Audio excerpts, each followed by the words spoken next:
Hi, I have a greenhouse of 400 square meters. I want to grow it with lettuce. My question is, how many fish tanks should I have? What is the density of fish for each tank? How many gallons of water for each tank? The School of Aquaponics.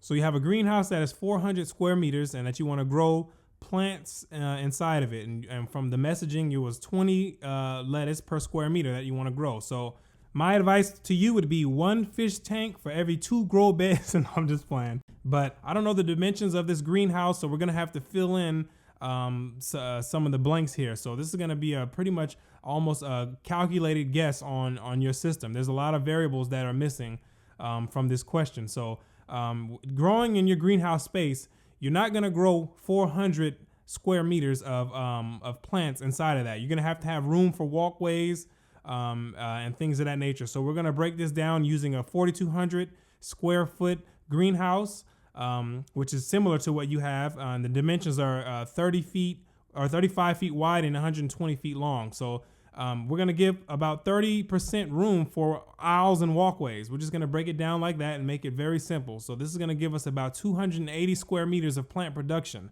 And you said that you wanted the whole thing with plant production. So this does not include the fish tanks and the filtration, anything like that. This is straight plant production. So we're going to gauge it off of that. That's how you wanted it when you asked the question. So you also weren't sure which type of system that you wanted to use, if you should use the deep water culture system or the NFT. Since you probably don't have much experience with this, you're going to go with the deep water culture system because it's going to make your life a lot easier than dealing with an NFT. So from there, we know the feeding rates for a deep water culture system, and they range from 60 to 100 grams. Lettuce is on the lower end of the spectrum, so it's going to be around 60 grams per square meter of growing area. So from there, we can figure out the daily input, which is going to be 16,800 grams. And we get that by taking the amount of feed required per square meter and multiplying that by the amount of square meters that we have. So 60 grams times 280 square meters, and that'll give us 16,800 grams of feed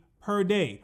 So from there, we can figure out our annual input that's going to operate the entire system for the entire year. And that's going to be 6,132 kilograms. The same thing. You take the 16,800 grams per day, multiply that by 365, and that gives you the annual input. So now we know how much feed we need to supply these plants for the entire year. So we can figure out now the fish portion.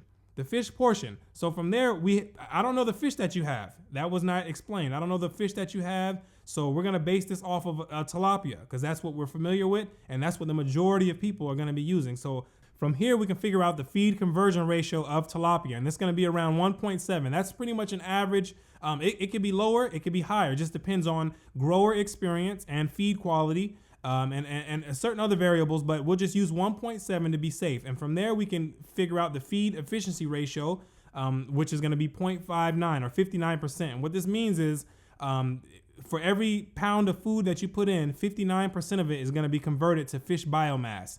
And we'll talk about this later on in a different video, but for here, we just want to get the calculations down so we can get to the question that you asked. So from there, we can figure out the total annual weight gain that is going to that we're going to experience from the amount of feed input that we put into the system. So we can take the amount of feed that we put in there, 6,132 kilograms, times the feed efficiency ratio, which is 0.59. So 59% of the total feed amount is going to be converted into fish biomass. So our total annual weight gain is going to be 3,618 kilograms.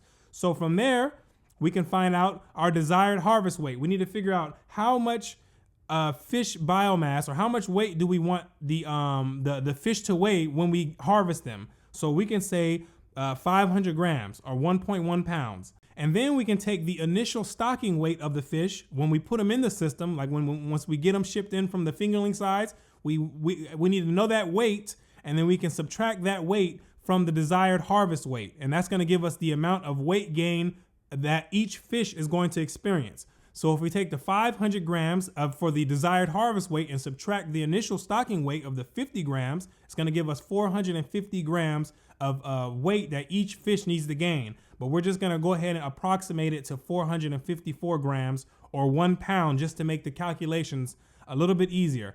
So from there, we can find out the total number of fish that we're going to harvest. We can figure out the amount of fish that we're going to have per year in this system.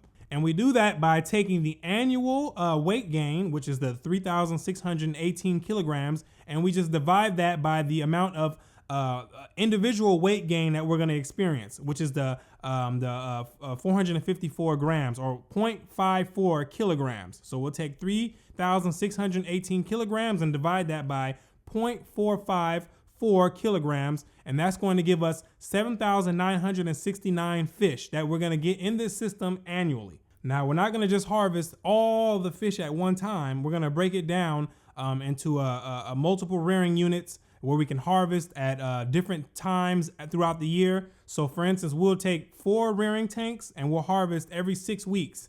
So this is going to give us a total of 8.7 harvests per year. So each harvest that we have is going to have 416 kilograms. And the way we figure that out is just the total amount of weight, 3,618 kilograms, and divided by 8.7. So that's going to give us the amount of fish weight that we can harvest each harvest that we have. So we take the total annual weight gain, which is 3,618 kilograms, and we just divide that by the number of harvests each year, which is 8.7. That's going to give us 416 kilograms or 917 pounds. So from there, we can figure out our stocking density. And if you're doing a commercial system, which this is a commercial system here that we're talking about, you're going to want to try to maximize the amount of revenue and profits that you can gain off the fish, or else you might as well just be doing hydroponics and make your life a lot easier. So with a stocking density of about 0.5 pounds per gallon of water, that's going to give us about 1,834 gallons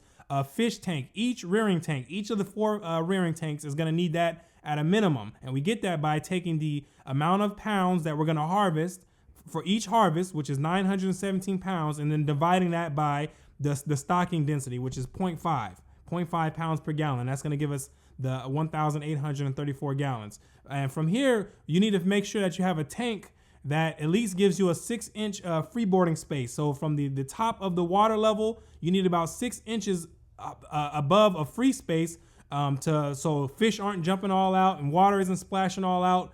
And it's just going to make your life that much easier. So a suggestion would be a tank probably around 2,200 gallons, maybe even more, 2,500 gallons. So it just depends on the tank that you can find, but you're going to need that freeboarding space when you're dealing with fish and that large amount of water. So from the information I was given, this is pretty much what we can come up with. I mean, this is just a rough estimate. This is not going to be your exact numbers.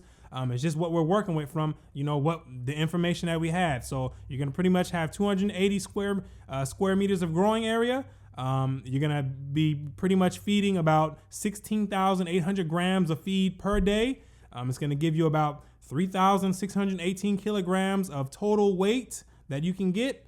And your stocking density is going to be about 0.5 pound per gallon, which is going to pretty much be about 2,500 gallon water tanks that you're going to need. So what I would suggest, honestly, though, is that you start on a smaller scale than this. This is a large scale right here.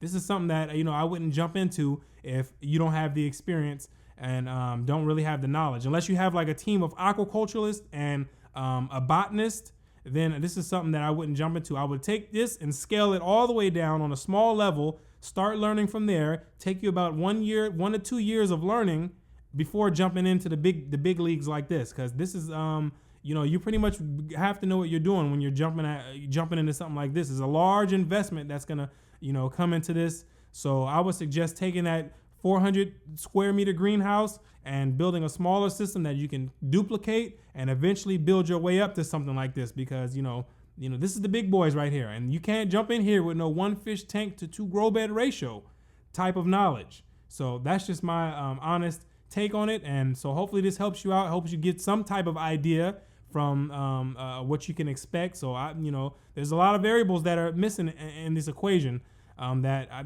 pretty much had to guess on, because I don't know the fish that you're using. I don't know if you have your fish tanks in another greenhouse or whatnot, because if you're putting your fish tanks and everything else in this greenhouse, it's going to be smaller.